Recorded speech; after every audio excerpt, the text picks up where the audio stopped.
Windsor Castle is the oldest and largest inhabited castle in Europe. Construction began under William the Conqueror in the 11th century, and since that time to the present day, it serves as the residence of the reigning monarch. Windsor Castle is final resting place for many kings, queens, and members of the royal family, including the late Queen Elizabeth II and her husband, Prince Philip. Known for its history and beautiful architecture, it's been the scene of many a royal birth and death. Could this be why Windsor Castle is reputedly so haunted?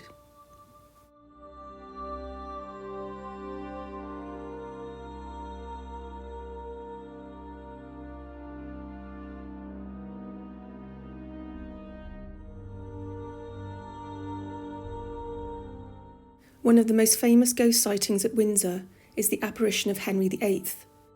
Famous for his fiery temper, numerous wives, beheadings, and enormous stature, the Tudor king has been seen walking hallways and cloisters near the deanery. Ghostly groans, shouts, and the sounds of footsteps have been heard in the hallway, accompanied by a dragging sound, like someone dragging a lame, ulcerated leg. His angry spirit is heard shouting orders to non-existent staff, along with cries of pain and suffering. In 1977, 2 soldiers keeping guard on the battlements watched in astonishment as they saw the easily recognised spirit disappear into a solid wall. Buried with his wife Jane Seymour in a vault at St George's Chapel, his tortured scream suggests that his earthbound spirit is trapped in the castle, reliving the pain he lived with and inflicted on others for eternity. Anne Boleyn is also said to haunt at Windsor, as well as the Tower of London, Hever Castle, and Blickling Hall, her place of birth. Observed at the window of the Dean's Cloister, her melancholy gaze and pale, dismal face have startled many visitors and staff alike. Anne Boleyn's marriage to Henry VIII changed the course of British history forever. After she failed to give Henry a male heir, Henry made the brutal decision to execute her. Accused of adultery, incest and high treason, Anne Boleyn was condemned to death and executed by beheading at the Tower of London on the 19th of May, 1536. Could it be that her tragic, untimely and barbaric death has caused her sorrowful, restless soul to haunt not just the Dean's Cloister, but also the eastern parapet and grounds of Windsor Castle, where the headless apparition of Anne Boleyn has apparently been witnessed?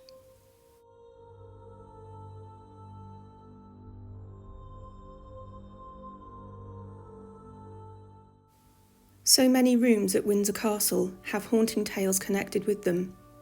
One of the bedrooms located in the deanery is reputedly haunted by the spirit of an angry little boy.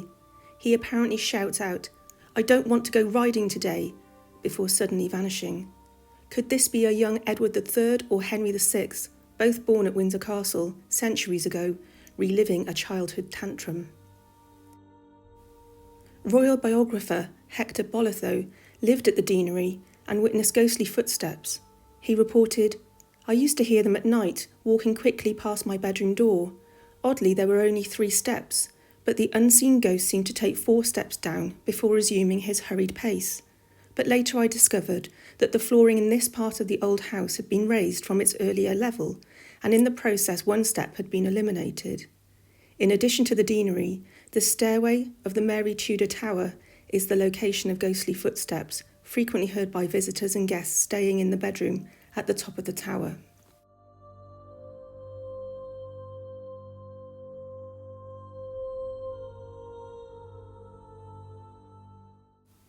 In addition to King Henry VIII, another persistent royal apparition is that of Queen Elizabeth I, who seems to have made the Royal Library her favourite haunt. The library is not open to the public, but accounts of her haunting have been witnessed by members of the royal family. King George III apparently saw the apparition, who declared to him that she was married to England, and Queen Victoria's son, Edward VII, also told one of his many mistresses that he had a similar encounter. Footsteps are often heard traversing the library before she appears, gliding into another room. She appears dressed in black, with a long black shawl draped over her shoulders. In 1897, during Queen Victoria's Diamond Jubilee, Lieutenant Carl Glynn of the Grenadier Guards had the opportunity to visit the library and settled himself into a chair on the east side of the library, quietly reading The History of Dorsetshire. Unexpectedly, he became aware of the sound of heels on the wooden boards walking through the inner library. Looking up from his book, he saw a female figure, dressed in black, with a black lace shawl on her head and shoulders, pass him by and turn sharply into a bay. Shortly after this encounter, at 4 o'clock, Lieutenant Glynn asked the library attendant who the lady was at work in the inner library. The attendant explained that Glynn was in fact the only visitor to the library that afternoon.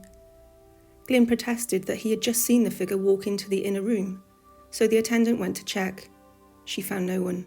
Glynn was adamant that she must have walked out of a door in the corner and gestured to the bay where he saw the lady in black. The librarian insisted that there wasn't a door for anybody to use, but she did explain that many years ago a door did indeed stand in the same location. The chief librarian, Dr. Holmes, sent for Glynn to ask him for a description of the figure he had seen. Once Holmes had the details, he exclaimed, "It is the same. You have seen the apparition of Queen Elizabeth I." It became apparent that the apparition was seen by the daughter of Queen Victoria, Empress Frederick, who also saw the same figure in the same place as a young child. The encounter made it into the newspapers in 1897, with Mrs. Sidney Carr Glynn giving an interview to a somewhat sceptical reporter. A more modern encounter with the ghost of Queen Elizabeth I occurred in the early 20th century. Edward VII declared that he had seen her, as well as King George VI, father of Queen Elizabeth II and Princess Margaret. He apparently saw the apparition on 8 consecutive nights in the same location at the start of World War II. Could she appear as a warning or a crisis apparition when the safety of the country is in peril? We may never know.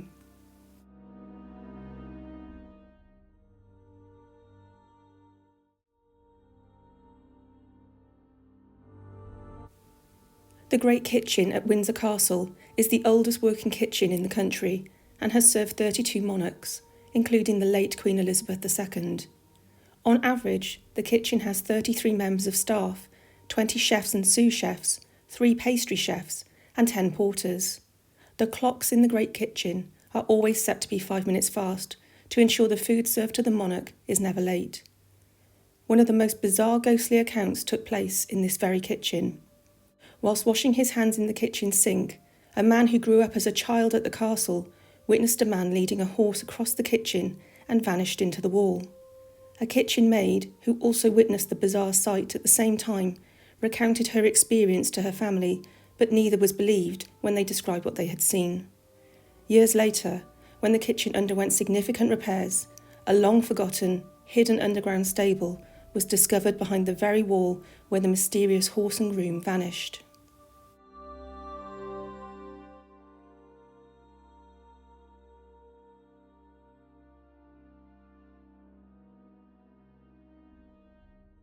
The Long Walk is a 2.6-mile tree-lined avenue originally stretching from Windsor Castle to Snow Hill.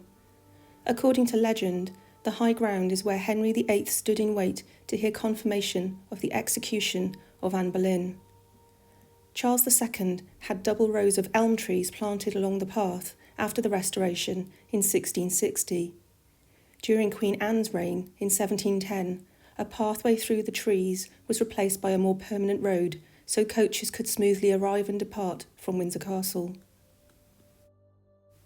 In 1927, overcome by feelings of grief and melancholy, a young guardsman, aged 18, shot himself whilst on duty in the Long Walk. Weeks later, Sergeant S. Leake took up post for a similar night vigil. Shortly after 2 a.m, he spotted a guardsman marching towards him. He was thankful that the soldier coming to relieve him of his duty had arrived early. Looking closely at the face of the man beneath his bearskin cap, he recognised the guardsman who had committed suicide only weeks earlier. Moments later, the apparition had mysteriously vanished. Hours later, a somewhat agitated guard came to finally relieve Sergeant Leake of his shift. When they discussed how the night shift had progressed, the other guardsman explained that he had had an identical experience. He'd also seen the same ghost, but at a different time. Once retired, Leake said that recalling the experience made the hair on the back of his neck stand on end.